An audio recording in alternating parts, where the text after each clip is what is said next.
Yes, yes. Coffee Conversations with Greg J is on. How are y'all today? Special edition.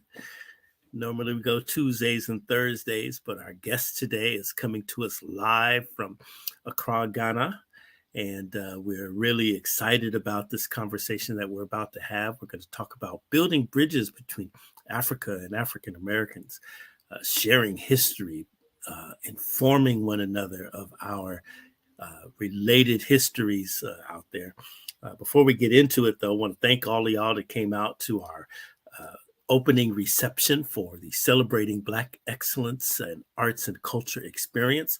We're going to be back up this coming weekend on Saturday, March 4th, where we will be honoring families with our Celebrating Black Excellence honors ceremony, also there at the Art Gallery. Fantastic art. Man, Buena Johnson, Muhammad Babarik, Shelton Gillis, Kadir Amkpa, and young, did I say Buena Johnson? Buena Johnson, yeah. And then young Skylar Bush, our student spotlight. Man, what an awesome thing. Loiter Galleries in downtown Long Beach, if you have an opportunity. Thank you so much to Vinny and Monica for working with us on that in your fantastic arts space. It was really, really great.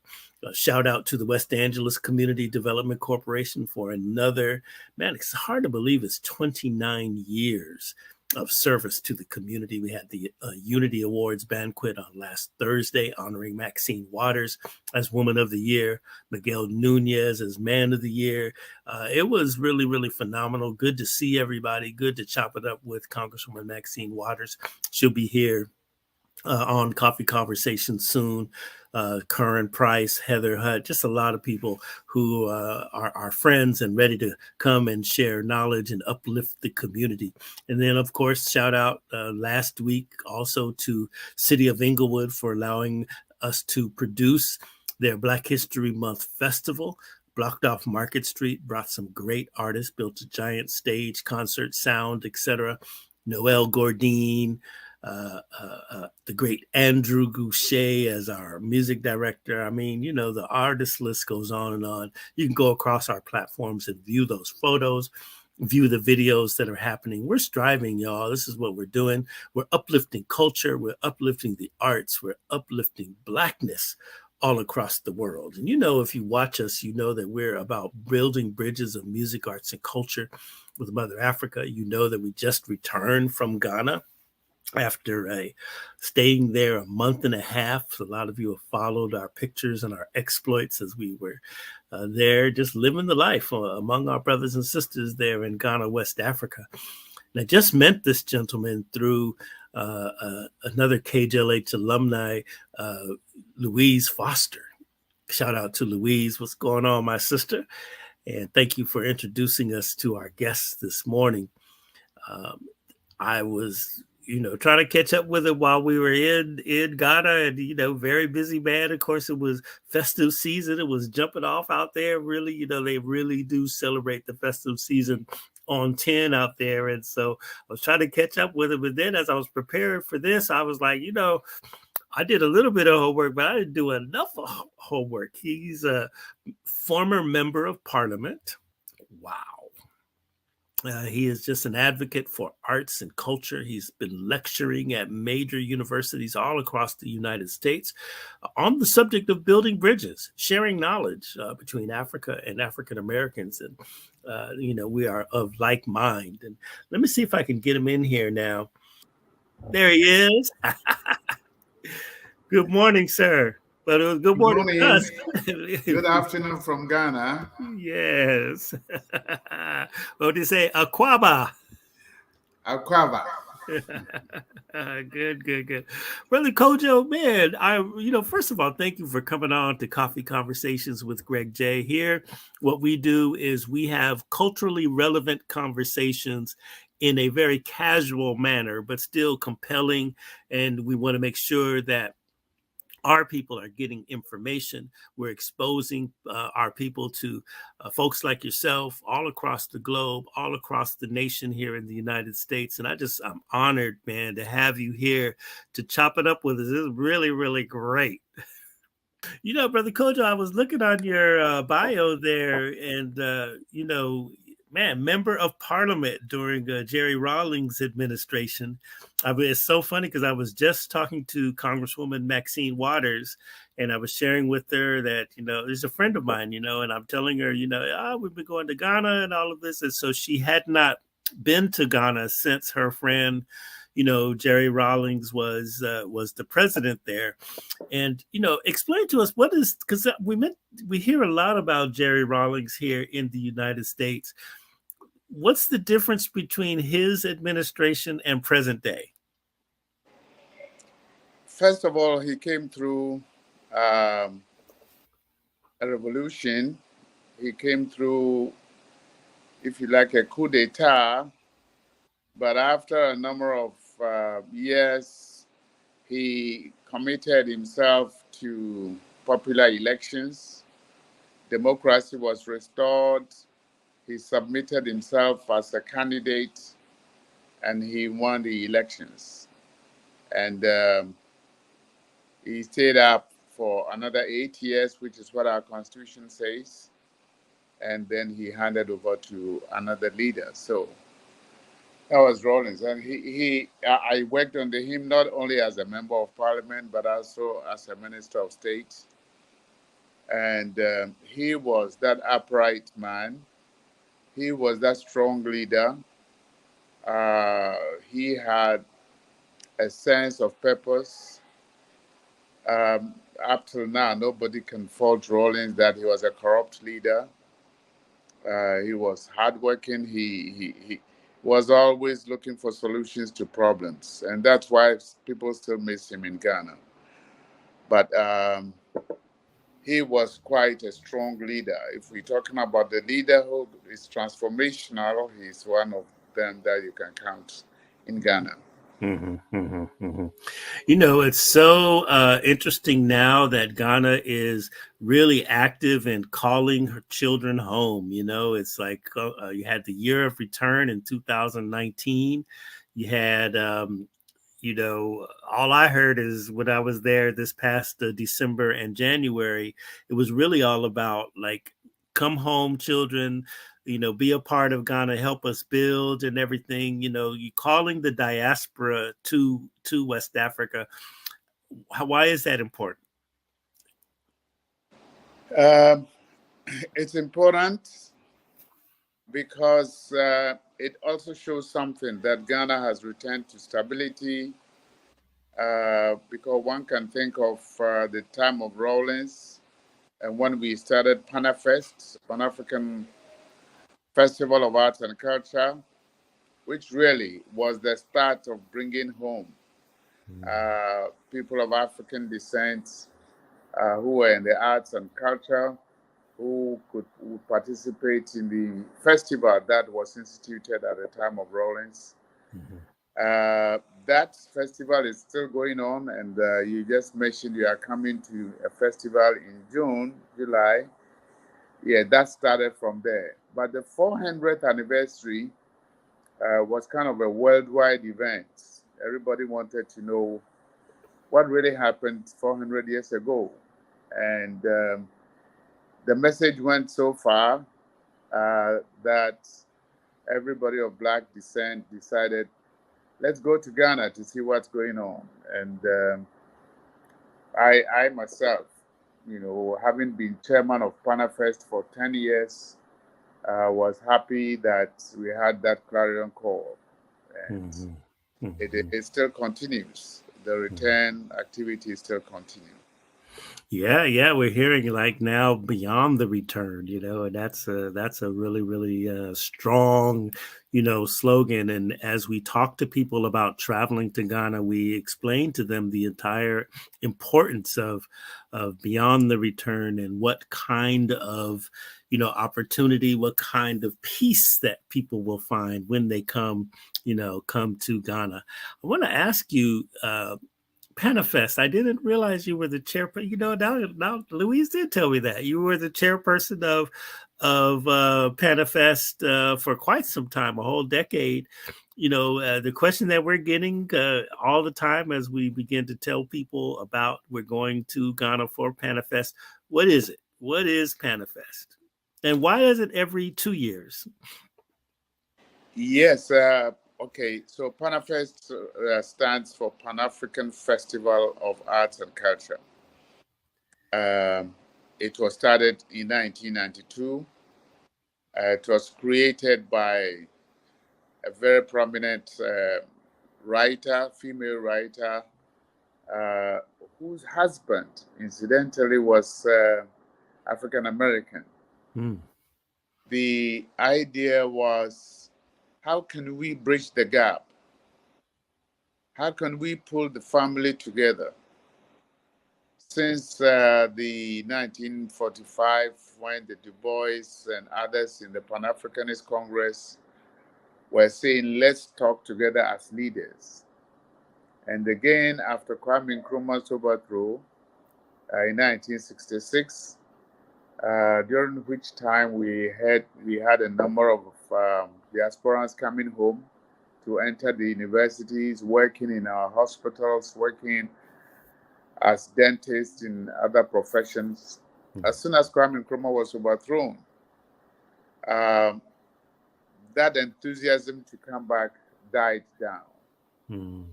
So when Rawlings came back and he was presented with this idea of a festival, let's have a festival to bring people of African descent back home, he definitely endorsed it, and it became a festival for the nation.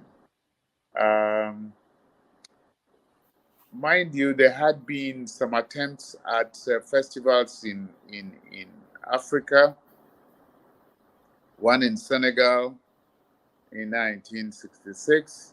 There was another one in 1977 in Nigeria called Festac.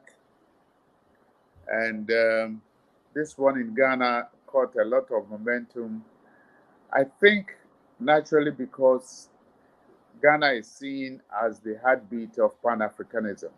Kwame Nkrumah, who really lit the torch for liberation on the continent. So when it came to Ghana, the response was great. The organizing committee decided on every other year because they thought they needed more time to plan. Even when I was chairman, that discussion was going on that we should make it annual. So it is an idea that the organizers are thinking about. So I won't be surprised if they come up at the end of this year's festival to say now we are going annual. Now, when we come in July for Panafest, what can we expect? What are people going to see? Well, there are various programs. There is the slave route. Those who want to go on the route to the north of Ghana and to go from there to the central region to the south and up to Cape Coast, there is that opportunity. There are also youth movements that are going to meet. The youth are going to meet, have their own dialogue, discuss what is common, what are their challenges in this present world. There are also going to be the intellectual discussion at the University of Cape Coast on various topics, all relating to how to bring the family together. I mean, that has been the major theme, and there are sub-themes, but they all boil down to what are other ways. So the discussions will go on. We will have women from various parts of the world also meeting and discussing. Then there are the cultural manifestations. There are performers from the US, from the Caribbean, from all the various countries who also come to perform. There are concerts.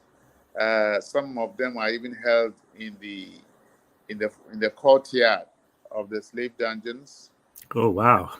And then there are also those who have the opportunity to go to some of the communities around to see community life, meet with some of the chiefs, and some even get renamed. And some even those who want to remarry can remarry under the traditional system. Wow. So we have a variety of programs that people can register to participate in. It's very participatory. And then, of course, at the end of it all, there's a huge number of chiefs, an assembly of chiefs in the region, which is a very colorful display of the culture you find in Ghana and other parts of West Africa. Wow, that's fascinating. I'm excited, man. I can't wait. Okay, this is going to be really, really great. The what's your favorite part of Panafest? You named all of those great things. I'm saying, man, how can I attend everything? What's your favorite part? Okay, I've been in it all these years, but I can tell you that sampling every bit of it is interesting. There is if you ever have the chance to go through the some of the dungeons that our forefathers went through, you see some of the pain they all went through. But beyond that, you can also take part in the discussions, which are also very lively. Getting the various points of view from the diaspora and Ghana on how they share common things. What are some of the challenges? And then discussing practically what can we do together? How can we get our musicians, our performers to relate to each other?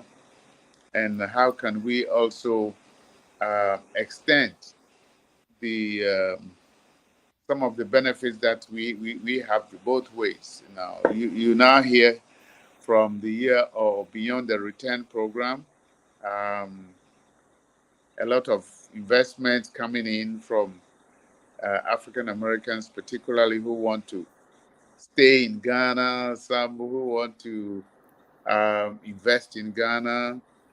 Opportunities are being created for them to see other parts of the country and to do businesses with Ghanaians or Africans, and then also to establish a family. Some are interested in finding out where they came from originally, but I think that the most important is how do you stay on? How do you stay on with the relationship?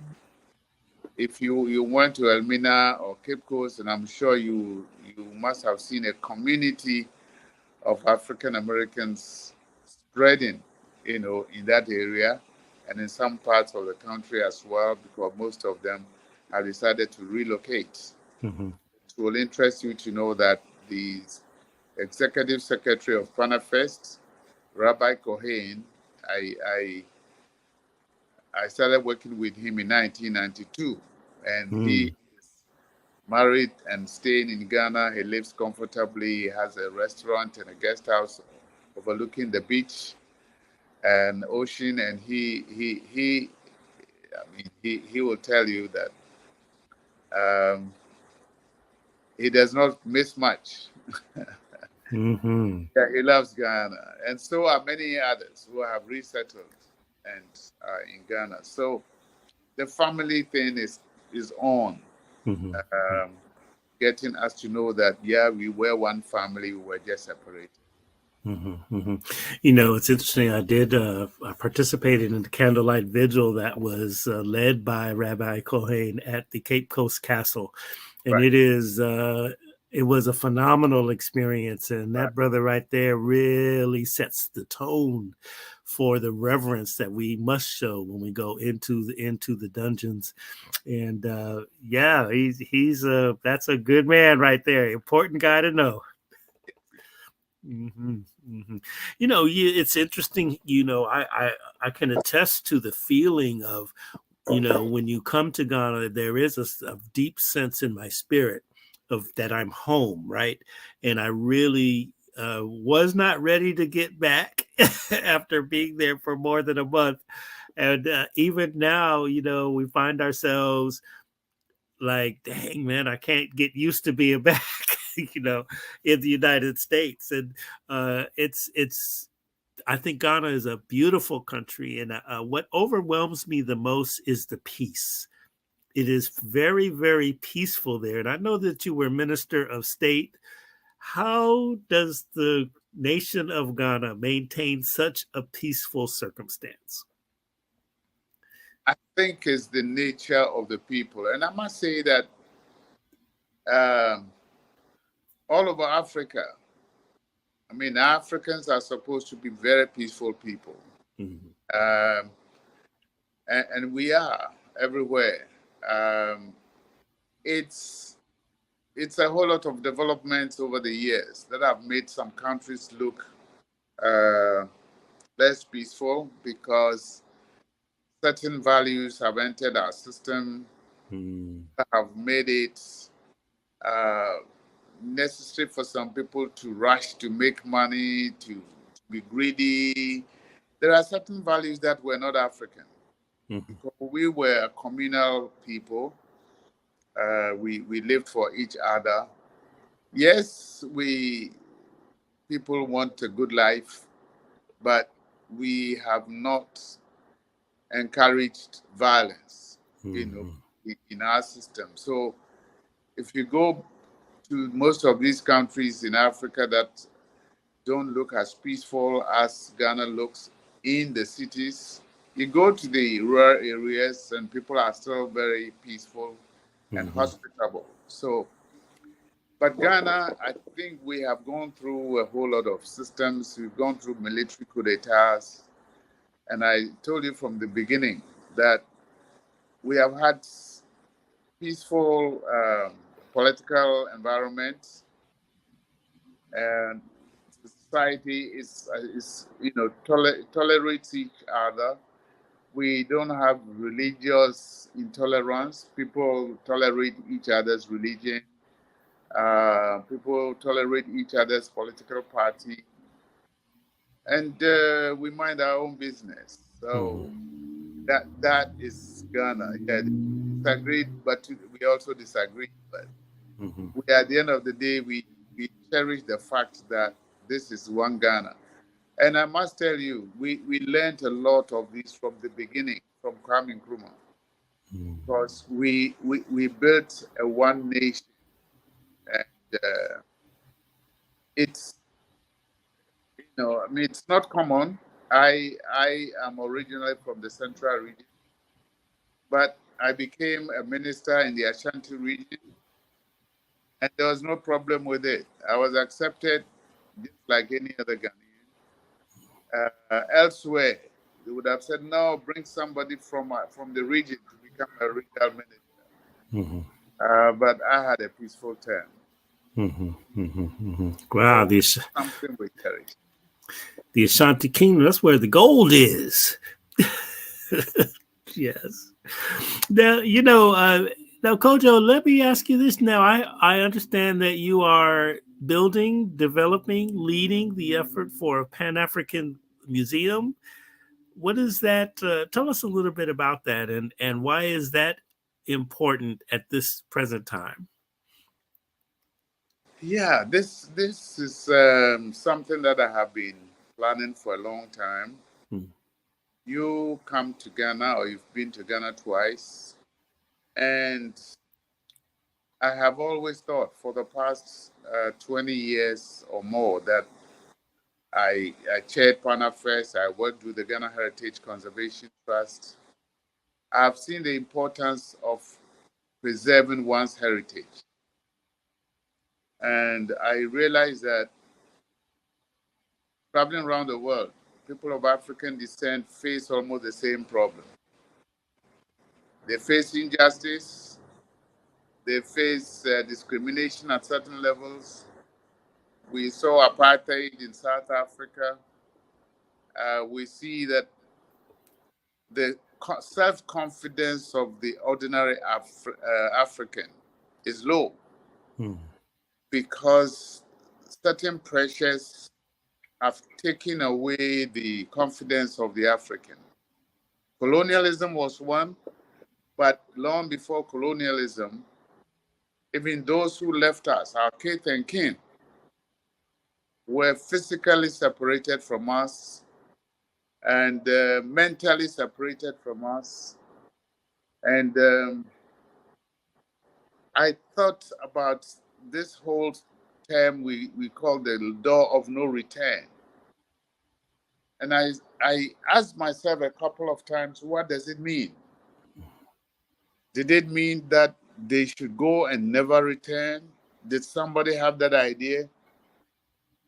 But anyway, it's as I learned a lot more about people of African descent, whether it was in America, or in the Caribbean, or in South America, I got the impression that it was one of the most inhumane things that could have happened. Mm-hmm. I meet people of African descent in Portuguese speaking areas like Brazil, or in Spanish speaking areas like Cuba or elsewhere, and we cannot communicate because they are speaking different language and I'm speaking a different language. But beyond that, we look like each other. You know, you look like Ghanaian, you look at any African, anywhere. I'm sure until you open your mouth, everybody thinks you're Ghanaian. Yes. You know, that is what concerned me, that humanity lost a great deal when that separation came in. Mm. And we did not just separate, we, those of our relations beyond the slave dungeons, lost their names, their culture, their everything. And now there's so much research showing that we have the same heritage. Mm. We belong to the same African civilization. Our background is the same. Mm. But that was hidden from us. We were never told in school that we had a rich past. Mm-hmm. We were never told that we had inventors, we had innovators, we had achievers. And until America was open to Africa, the image was negative, right? The Yes. image of African Americans and the blacks. So generally, I've been concerned and I've followed the whole idea of the dignity of the African. And I believe that we can restore it when we can put all our heritage under one roof and have a place we can call a site of pilgrimage and and share a lot more in common. Something that we are doing in Panafest but not complete. So now, instead of coming to Panafest and walking around and visiting, you now have a place where you can sit, dialogue, and meet people of same color, same background, same heritage, and heal yourself. So this Mm. museum has three pillars: educate, heal, and inspire. And I believe that it will make a big difference to humanity. Wow, that's phenomenal. I'm just sitting here envisioning that. And now, how far along are you for towards completion? Yeah, let me put it this way. We have completed the first half of it, Nice. but it's virtual. So Okay. if you go to our virtual site, our website, www.pahmuseum.org, pahmuseum.org, we have our digital museum there. That took quite some time. And of course, you have to enter and pay $10 and enter and go through the museum. Mhm. That's only one part of it. So we now are preparing the spots, a 15-acre spot um, on the hills between Accra and Cape Coast, and that's where we are preparing for the physical museum itself. Mhm. And we anticipate that in 3-4 years we should be able to have the necessary funding to complete the museum. Nice. Nice. All right. All right. Hey, look, I'm gonna ask you offline. How can I help? I want to talk to you. I want to talk to you about that. That's a very honorable. And then what you, how you describe the foundation of it is exactly what we live to do here at the Hannibal Media Group. That's for sure. And we are preaching the gospel of reaching back and connecting with our continental African brothers and sisters, illuminating and lifting up our history, our heritage, our culture. This is real. There's many in the United States that don't want our history taught in schools or spoken of. There's many governments, that are behind efforts to squash the message. And lately, we've been hearing in the news here in the United States, the state of Florida wanting to ban the history, African American history or African related history in their school systems. We know Texas did the same thing. And what keeps popping into my mind is like, man, that Cape Coast Castle is such a huge place. It's very real. And it's like, you can't hide that. Y'all did that. you There's know, no way. no way. you There's know. no way. And Brother Greg, you see the other aspect of it is that it's not just in America. Even in Africa, we do not teach African history. Mhm. So even Africans know very little about each other. And that's why I said somebody must have a reason for saying a door of no return. So we do not even know Africa. It's only a few universities, including mine, that are teaching African American history. So I'm saying let's all put all that together. So we'll have a big library, right? Where we will have books written by both sides, Africans on the continent, Africans in the diaspora, in different languages. Let's have them in the library. We'll Mhm. have them physically there, we'll have them online. We will also have a garden of African heroes. So Nice. we must have heroes and heroines. And these are from the diaspora, from the black world, who have been our heroes from ancient times till today. Let's know our role models. See, once we start learning about who our role models have been. Now, recently, you know everybody heard about the hidden figures in Washington D.C. Yes. Come on, why should it take that long for Right? humanity to know that? And this is only a tiny example. There are many, many more hidden achievers that we should know, not only from the continent but also from the whole black world. Mhm. And let's share together. There is going to be a palace of African kingdoms. We want to know about the old kingdoms. What were they? Who was King Mansa Musa?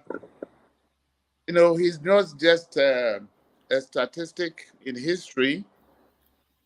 He was he was a figure that every African should be proud of. Mhm.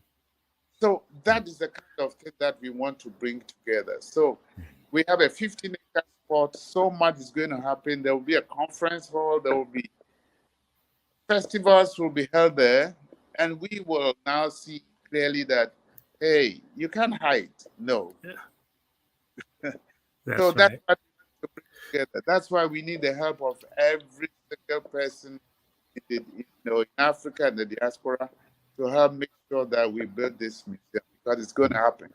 Mm-hmm. You know, it's funny. I was talking to the Ghanaian music legend Rocky Dawuni. He's a friend of ours, and we were just talking the other day, and he was sharing how we don't have a knowledge of self, even from the African perspective. He says, "Man, you come to Ghana, your people are like Aquaba, Aquaba." He said, but they don't know your history in There you go. America because it's like they see you as a tourist.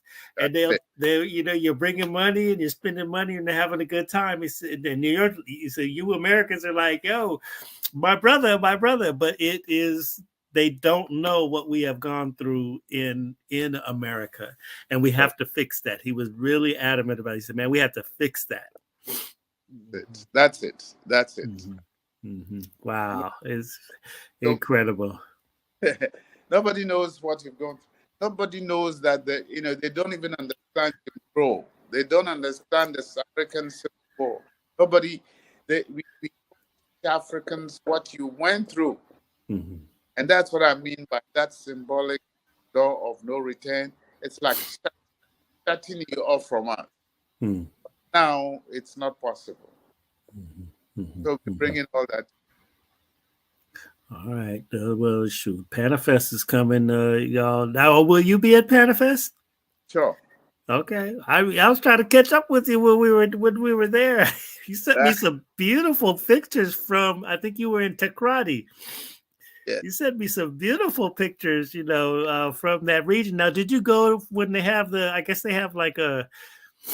They're wearing masks, or what's the festival But they it's have? just like carnival. Mm, And again, that kind of carnival in the Western region, it's so different from the carnival in Bahia, in Salvador.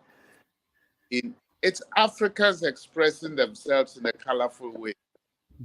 So we anticipate that at some point we'll have a carnival of all these coming together in Ghana, mm, and we will. Its carnival goes on in the United Kingdom, Nottingham, every year. So why can't we bring everybody together at one festival? It would be so great in Ghana. But mm. those are the kind of things we're anticipating. That's right. Ah, this is really, really beautiful. Okay. Well, look, I'm coming to, I will call you right before we come to Panafest so that you and I can get a cup of coffee or tea or something and really, really chop it up. What's So, your favorite food in Ghana? Because I'm going to tell you something. I love to eat. So that's why I'm bringing this up. It's one of my favorite things. I love to eat and I love to cook also. So oh, I have been trying to match that. I've been buying tilapia here and trying to. I don't know what the seasonings are. I'm missing something is missing, but it's still good. But something is missing on my end. But what's your favorite food in Ghana? What do you love to eat? see, do you know the plantain, Yes, the small plantains, yes. cooked um, with vegetable contomere stew? That's my favorite. And Nice. we call it ampesi. Some people like fufu. I like fufu as well, but I like ampesi more. Mm-hmm. I had peanut soup in Sinya. I was in Sinya. You know that town, Sinya? Very, Yeah, yeah, yes. I went to Sinya right. Mm-hmm. and they cooked. A friend of ours here in Long Beach, California, supports an orphanage in Sinya. And so when she learned that we were in Ghana, she's, sent a car for us. We rode all the way out to Sinya. And, we had the, traditional Ghanaian, we had the rice balls and the peanut soup. And, it was so delicious. Oh, my Right, goodness. Yes. right. Yes. That's true. I'm Mm-hmm. also I like a lot of fish. Mm-hmm. Now in Sinya, there's a small fort there, a small castle that Right. really surprised me. That and it really illustrated how massive the slave trade was. If they needed to if they're required to build such a small facility in order to support the Cape Coast Castle and the Elmina Castle? And it's like, man, this is they were running so many humans through there. They needed to build a little relief place. Man, The whole West Coast has 33. wow. 33 forts and castles. Wow. Europe, yeah, and the Europeans were fighting to settle in one place or the other. So most of the places, the European countries were just fighting over them on the coast of West Africa. It shows you how desperate they were, to competing with each other to take control over the forts and castles on the west coast of Africa. 33. So in Wow. most of the towns and villages along the coast, some are in ruins, yes, but they are there. Man. Wow, they are there. I saw them, that's why I say, y'all, that critical race theory, they try to stop us from learning our history. I saw the structures for myself. It's there. They did that. They did it. They did it. They did it. So, excuse me. So Panafest is coming up. That's in July. We're going to come out there. We want to support it. We put Brother Kojo's website in there. We want to support and see if we can, support and work forward to make this Pan-African History Museum a reality. Go online and check out the virtual piece. I'm gonna do that right now as soon as we get off. I'm gonna get on there. I might waste my whole morning on the whole. Well, it won't be a waste, but I think I'm gonna invest some time into so I can check it out on today. It's all about building these bridges of music, arts, and culture. I want to ask you this, Kojo. Now, as an arts advocate, as a culture advocate, and here, here in the United States, I'm the president of the board of directors of the Arts Council for Long Beach, and we advocate for the arts in every aspect. It's a very diverse, body. We're the symphony, we're the ballet, we're the opera, we're all the visual artists and all that, and even now my company, we just opened our reception last night. We have an art gallery for Black History Month. Got some really strong African American artists that we're displaying in downtown Long Beach. But as I advocate in my duties as president of the board, advocate for the arts, I realize how important it is to, continue to consult government on supporting the arts, continue to informing the artists that there's resources and stuff out there. When I look at Ghana, I see arts and culture is an essential thread in the life of Ghana. Man, it's very, very, very essential. Can you share why that is? And from your perspective, what is the depth of arts and culture in Ghana? It's all over. It shows you the expressive nature of the African. We express ourselves in several ways.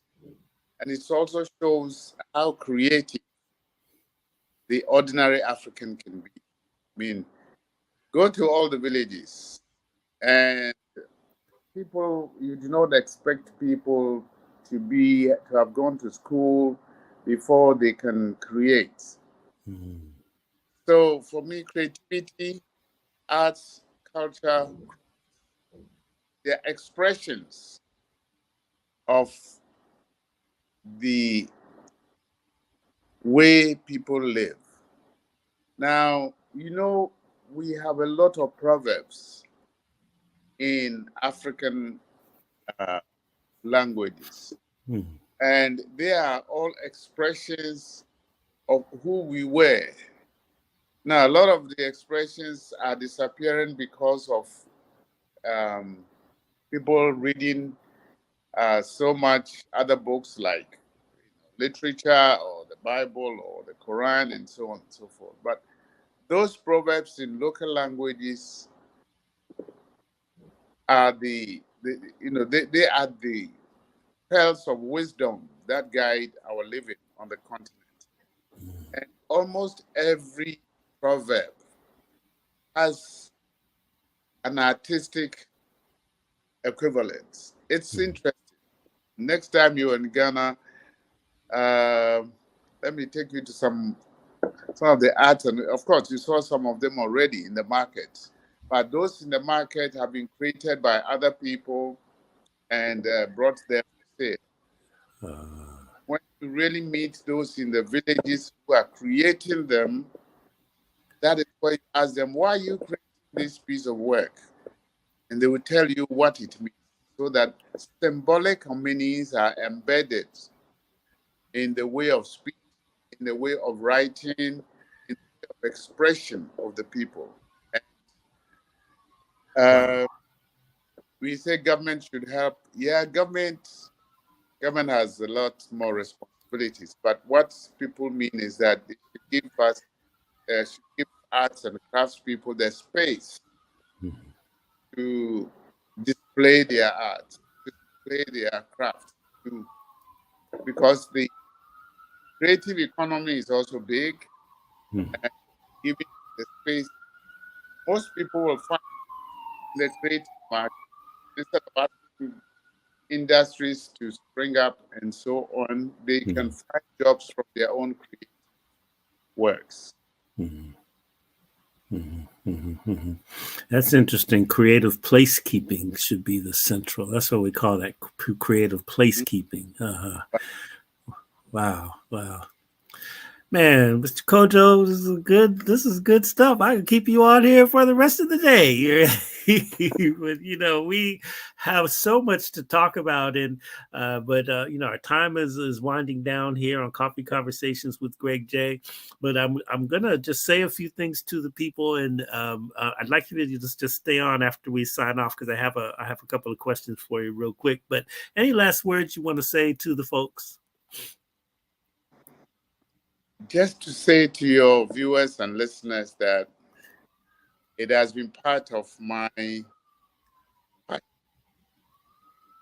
to get us understand each other. I know it will take some time to break the bond of communicating in local, but it will be important for us, for me particularly, to see people in Africa not looking at you like an investor or like a tourist, but as a relation. Of course, I know people do it. Yeah. As kids, embracing each other and say, welcome home, in the Yes. sense of it. So that passion is there. And so there's a lot of miseducation about each other.